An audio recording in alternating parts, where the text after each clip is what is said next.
Now, once you have cleared the written test, the next stage is the group discussion. And if you are a fresh graduate, or maybe if you have a couple of years of experience, then I would say that the group discussion is the most important stage of your job interview.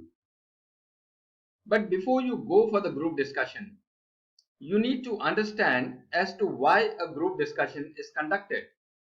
What is the purpose or the significance or the relevance of a group discussion?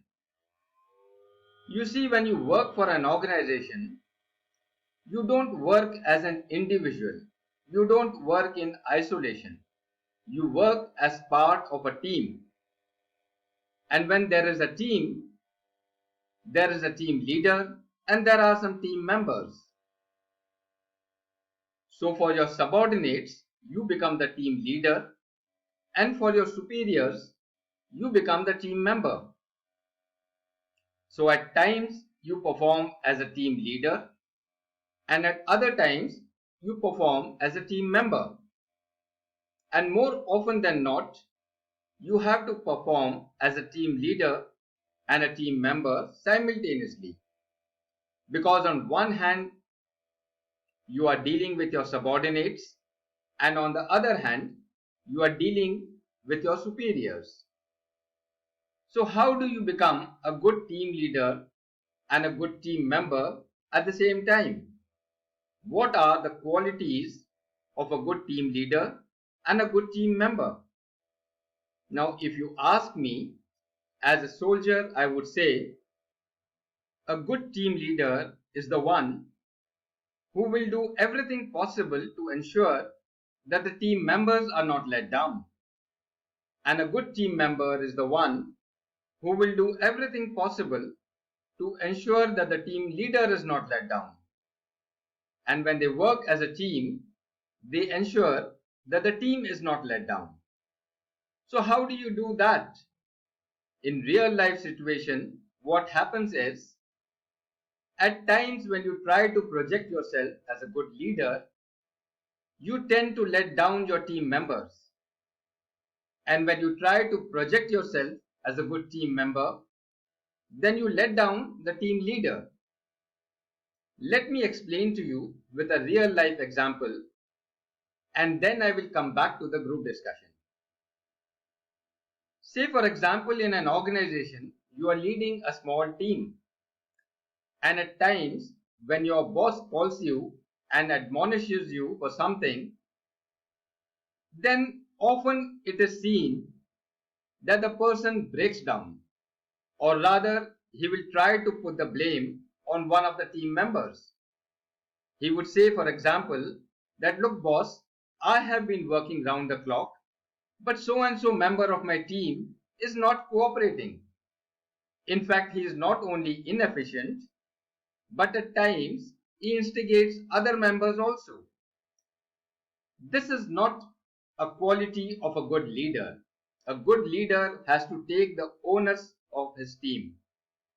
Consider another example. You are working as a team, and some of the team members commit certain mistakes, and they would not like the thing to be brought to the notice of the team leader. You also are a team member, and in order to behave as a good team member, or rather be a good friend to the team members, you connive with them and hide certain facts from your leader. In fact, you are letting down the leader and leading him to some disaster in future. This is not the quality of a good team member. So coming back to the group discussion, what do you do? How do you project yourself as a good team leader and a good team member? What are the qualities of a good team leader and a good team member? Let us consider, for example, say if somebody in your group takes a lead, he or she says something which is quite valid and quite meaningful. In such circumstances, do not sit quiet. It would be very appropriate to support that person. Support in a very dignified manner without any bias. Now, supporting does not mean just agreeing with that person. It won't be adequate if you just say that, yes, he is right, I agree with him, or I agree with her. No, that is not enough. When you agree with something, you must substantiate your agreement with some additional valid point. You may like to say that, yes, the person is saying right, and I would like to agree with him for so and so reason. Supporting a person not only gives a point to the other person, a positive point to the other person, but in the eyes of the observer, it also gives you a positive point. But if a person is saying something which is objectionable or which is not very palatable or not very valid, then by all means you must express your dissent, but in a very polite, very humble, and very constructive manner. Again, just opposing is not enough. When you oppose something, you must support your point with some constructive suggestion. You have to say that I don't agree with this person because of so and so reason. And remember that you have to be polite, you have to be constructive, and you have to be, reasonably sound and convincing in whatever you speak. If you enter into an argument or you oppose something violently by embarrassing the other person, then that does not show signs of a good team member. In your enthusiasm to be a good team member, you must ensure that you are not letting down the team leader. Similarly, how to be a good team leader? Again, consider an example where you have taken the lead by saying something good or something valid. In such circumstances, you will surely expect others to support you. But suppose if somebody tries to interrupt you or tries to oppose you without any valid point or any valid reason, then in such circumstances, you must not lose your cool. You must remain calm.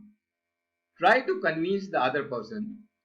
Try to dominate, but in a decent manner, without being rude or offensive or embarrassing the other person. You have to show concern for the entire team and you have to carry everyone along. Generally, you have to be acceptable in the team. But remember, here you alone are not in the entire control of things. If things try to get out of your hands, then at times you have to give up. Once you have conveyed your point in a firm and convincing manner, you need not enter into an argument or you need not be adamant with your point. The observers would have noticed your attitude and the point which you are trying to convey. So, in your enthusiasm to be a good team leader, do not try to admonish or let down a team member. Ultimately, your success in the group discussion will depend on conveying a couple of sensible points, a couple of valid points with all humility and firmness. You have to ensure that you speak in a dignified manner, and you convey a couple of sensible points. Then, if required, you have to oppose certain unpalatable or unjustifiable points by others. But when you oppose, you must ensure that you are doing it with all humility and politeness, and also supporting your opposition with some constructive suggestions. Then you also have to be generally acceptable in the group in putting across a point as well as when you are opposing some points. And last but not the least, you must ensure at all times that you maintain your calm and composure, whatever may be the circumstances. Do not enter into a heated argument or a quarrel with others. All right?